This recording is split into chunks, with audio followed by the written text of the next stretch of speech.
Hi hello नमस्कार मु संध्या आपण मान मोर यूट्यूब चैनल ऋषिपाणी चैनल को स्वागत। टाइम आसी पाखापाखि 11टा प्लस होलानी मु तो सब सकाळू आज ये काम सारी देछि कारण चुट्टी रे तेल लगेनी लगेइतली जे चुट्टी तेल सब काट पळे जाउछ कि खरा पई ए तेल रखुनी से 2-3 दिन ला वर्षा हलानी तथापि भी गरम जाउनी प्रबल भी गरम होउछि आ 2-3 ला राति रे ଟିକେ ठंडा लागुछि। आपण माने सब केमती अछंती आपण माने सब भल थले मोर आशा विश्वास आपण मानको भल पाइबा सपोर्ट जो मो आगे बढ़ी पार्टी मत बहुत खुशी लगे इंटरेस्ट लगे एमती खुशी मो जीवन में मुझे पाई नी आपण मान जो भल पाइबा जो खुशी माने मत इच्छा हो भिडियो करने को बेले बेले इच्छा हुए पुणी बेले बेले कभी ना मो यूट्यूबर फैमिली भाई भौणी मैंने मत बहुत भल पाइबा दौरान सपोर्ट कर टिके भल पाइबा सपोर्ट मो ही सबकि आपण मैंने सब केमती अच्छा मुझे तो भलरे अच्छे। आज हूँ पवित्र देवस्नान पूर्णिमा आपण मान पवित्र देवस्नान पूर्णिमा अवसर में आपण मान अनेक अनेक शुभेच्छा और शुभकामना जनाऊँगी। आपण मैंने समस्ते खुशी रुहतु समस्ते भलरे रुहतु आपण मान भल पाइबा कौन सबुदिन चिर बजाय रहू भगवान पाखे एतिकी मु प्रार्थना करछी। हे प्रभु मोर यूट्यूब मोर भाई भौणी मानक खुशी रखतु सबुबले मुहरे हस खुशी भरी उठू मुझे प्रार्थना भगवान निकट में सब प्रार्थना करुच्ची। चलतु स्टार्ट करवा वीडियो आ देखु मु तो मो नानी आसला रज को 3 दिन रहिला रज पर आसला 3 दिन रहिला पर से गला बेले ता दुई झी बहुत मन दुख माने आहरी आम मौसी सहित रही था 4-5 दिन कारण आगु आसी पार नथले कारण बहुत तो गरम होता खरा होता से खरा जो आसु नथिले मो नानी तो गला तार बहुत मन दुख मु तो वीडियो आपन तो शेयर करछि से वीडियोटा आज आपण माने छाड़ी काली छाड़ी ना आज मु शेयर कर देछि मु केमिति कांदुछि आपण माने निश्चिंत से वीडियो टिके देखिबे एन्जॉय करिवे केमिति गोटे झियो शाशु घर गला बेले केते तार मन दुख हुए सेटा जने जे झियो बाहागर हेछि से ही जानि पारिबो अन्य माने के जानि पारिबेनी जेते बाप घरे अली अली रे बढ़ितले भी शाशु घरे माने जेते खुशी बासी रे रहू जेते भल मंद खाओ जेते स्वामी सुख पाओ जेते पुओ झियो भल पाइबा पाओ हेले भी किछि ना किछि तार उणा होता है कारण तार बाप घर जिते हेले भी ता माँ जिते हेले भी ता बापा जिते हेले ता भाई जिते हेले ता भौणी मैंने समस्त ता मन भी चिंता थी केमती क्या कथा मुझे कहीपे मो नानी गोटे चिंता सब मो माँ प्रति मैंने जिते बड़े से फोन कर माँ भल अच्छी माँ खाई सारानी माँ देह प्रति मत कहबू तू कौन लुचाऊ विश्वास करें सांग मैंने थरे माँ देह खराब होता मैंने झाड़ा होता विश्वास करें दिन जाक माने 7-8 थर झाड़ा गला देहर भी तार एनर्जी ना बल ना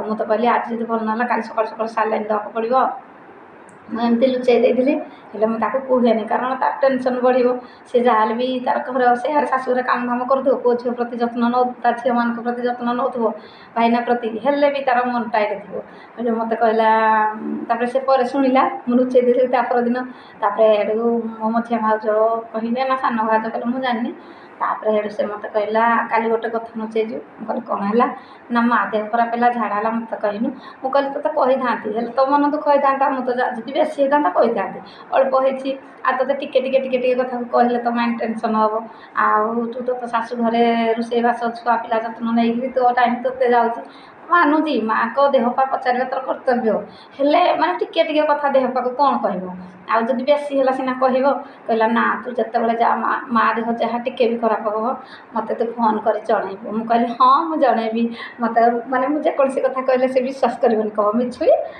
तू भी कहूँ मिछ मुझे एक्चुअली मुझे सत कहे कि माँ बापा देहपा जो टिके टिके है मुझे लुचेई दिए मुझे बेसी है तू आसबू टिके टिके है ना से मत मिछई कही मो नानी बहुत भल नानी भौणीर जो स्नेह संपर्क ना आटा जड़े नानी भौणी बुझीपार पर झील मैंने बुझीपारे कारण ताक नानी भौणी की सी बुझे कि निज नानी भौणी माने नणंद भाउज मान कथा कहूँ से नणंद भितर स्नेह भल पाइबाटा माने सी नानी भौणी भल पाइबा पड़ो कि नणंद मान भल पाइबा जब सी नानी भौणी सांगसाथी हे देहरे जीवन से कौन में तो तुम्हें तो हिंदी नानी भौणी ना तुम्हें जो पर घर को आसिले तुम नानी भौणी की तुम्हें भूली जाऊच कि तुम्हें तो पचारुच ना ଆଉ ଆମ ନାନୀମାନଙ୍କୁ ଆମେ ଧନ ଟଙ୍କା ସ୍ନେହ ମାନେ ସୁନା ଦେଇପାରୁନି, କିନ୍ତୁ ଆମ ସ୍ନେହ ପାଟି ଆଦର ଆମର ଅଛି।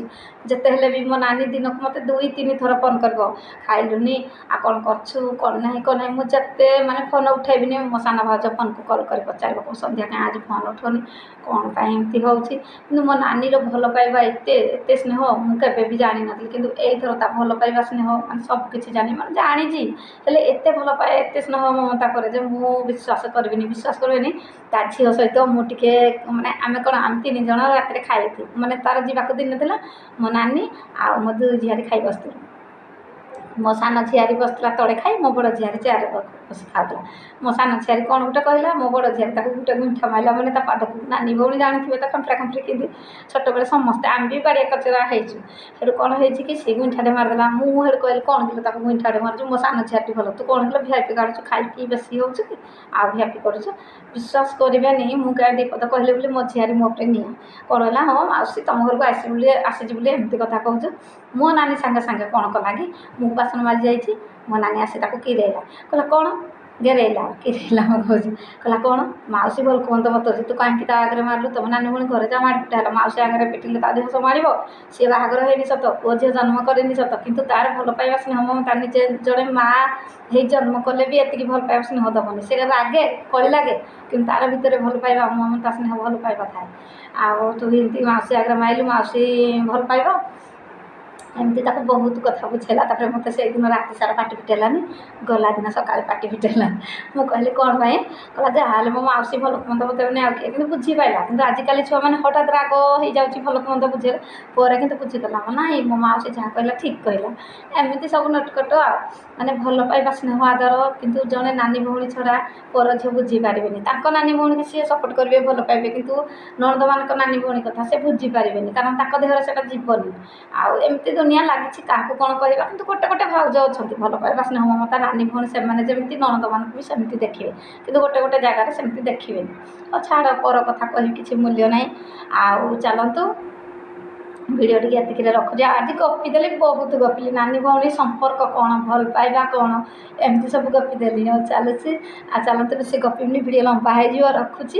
ଆଉ ଭାଉଜ ତ ଆଜି ଆମର ଦେବସ୍ନାନ ପୂର୍ଣ୍ଣିମାରେ ଅରୁଆ ଭାତ କରିଛନ୍ତି, ଡାଲି କରିଛନ୍ତି, ଆଜିଟା ଆମର ସ୍ପେଶିଆଲ୍ ହେଇଛି ଖଡ଼ା ତରକାରୀ ଆଉ ଆଳୁ ଭଜା।